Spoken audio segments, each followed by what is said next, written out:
guys, welcome back to Persian Vibes. I'm Eliza, and it's so nice to have you here. Have you ever heard of a king so powerful and wise that even his enemies admired him? A man who created the first human rights charter over 2,500 years ago.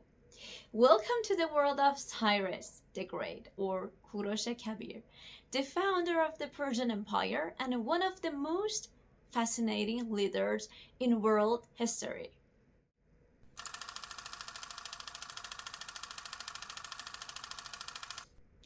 Let's start from the beginning. Cyrus was born around 600 BCE in a small kingdom called Anshan, located in what is now southwestern Iran. His father was a king, his father was King Cambyses first, and his mother was said to be a Median princess. A mysterious prophecy surrounded his birth. According to Greek historians like Herodotus, the Median king Astyages had a dream that his grandson would overthrow him. To prevent this, he ordered the baby, Cyrus, to be killed. But the servant assigned to the task didn't have the heart to do it. Instead, he raised Cyrus in secret, far from the court. As a teenager, Cyrus's royal charisma and leadership became evident. Eventually, the truth came out, and destiny began to unfold.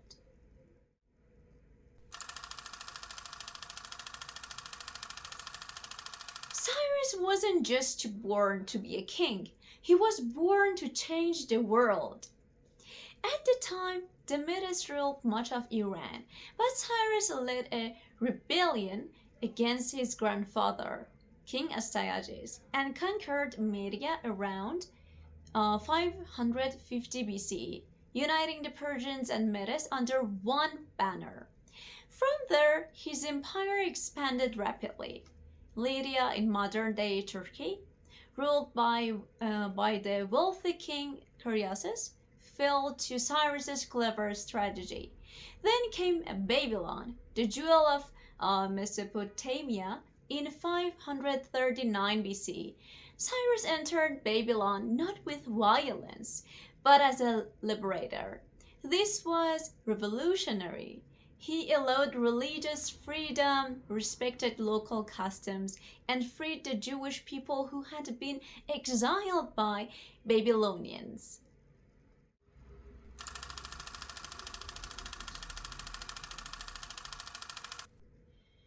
One of the most important artifacts from Cyrus's time is the Cyrus cylinder, often called the first declaration of human rights.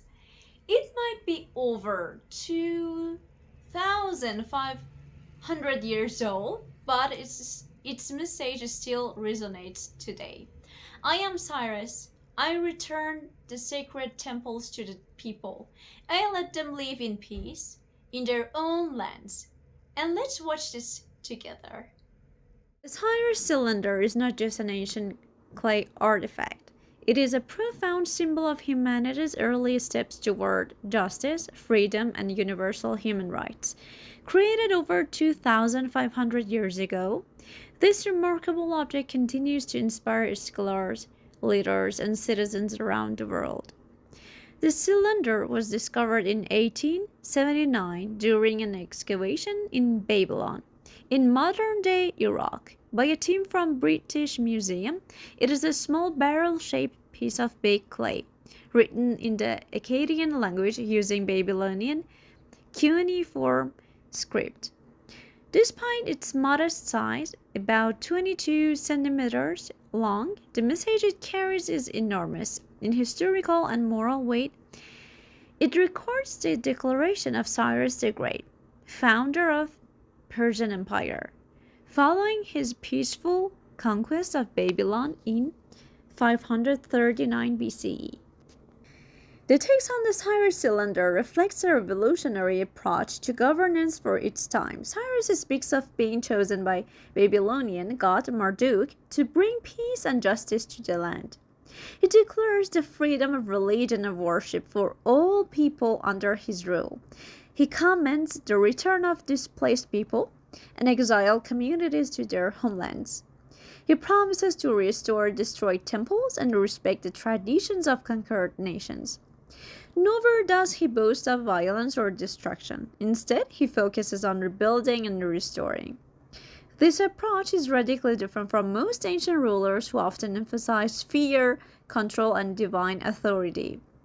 Cyrus, on the other hand, governed with respect for cultural diversity and individual dignity. The Cyrus cylinder is considered by many historians and scholars to be the first declaration of human rights, although it was an illegal document like modern constitution.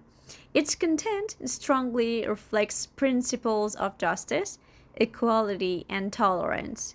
Its influence is so profound that a replica of the Cyrus cylinder is displayed at the United Nations headquarters in New York as a symbol of the shared values of humanity. The ideas expressed in it inspired modern thinkers during the Enlightenment and even influenced parts of the U.S. Constitution and the Universal Declaration of Human Rights. The Cyrus cylinder is more than just an archaeological artifact. It is a living message, a voice from the past that continues to speak to the future. It challenges us to lead with compassion, to govern with justice, and to honor the rich diversity of humanity. Without freedom and respect, no empire can last. Cyrus knew that, and that's why his legacy still lives on.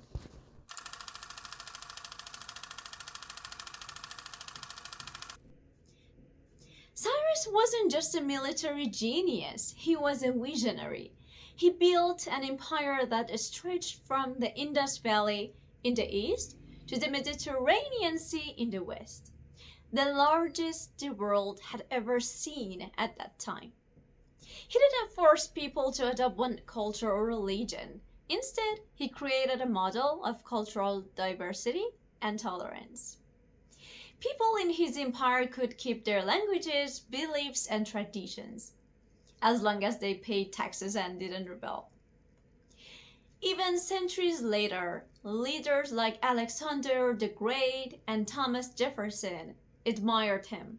His leadership philosophy inspired many thinkers during the Enlightenment and even helped shape ideas behind modern democracy.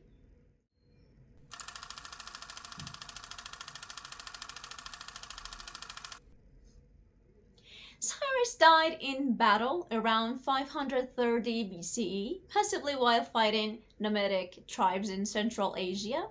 He was buried in a simple yet elegant tomb in Pasargad, in modern-day Iran. The tomb still stands today, a UNESCO World Heritage Site and a powerful symbol of Persian identity. The inscription on his tomb, according to Greek sources, said, "Man, whoever you are and wherever you come from, I know you will come. I am Cyrus, who founded the Persian Empire. Do not begrudge me this piece of earth that covers my body." Cyrus the Great was more than just a conqueror. He was a unifier, a lawgiver, and a builder of civilization. His values, respect, tolerance, justice, echo across time. In a world where power often comes with oppression, Cyrus showed that leadership could be wise, fair, and inclusive. So next time you hear about ancient empires, remember this: not all great kings ruled with fear. Some, like Cyrus, ruled with wisdom. Thanks for watching. If you enjoyed this dive into Persian history, don't forget to like, subscribe, and share your thoughts in the comments. And who should we explore next? Let me know in the comments. And like always, see you next time and Khodafez!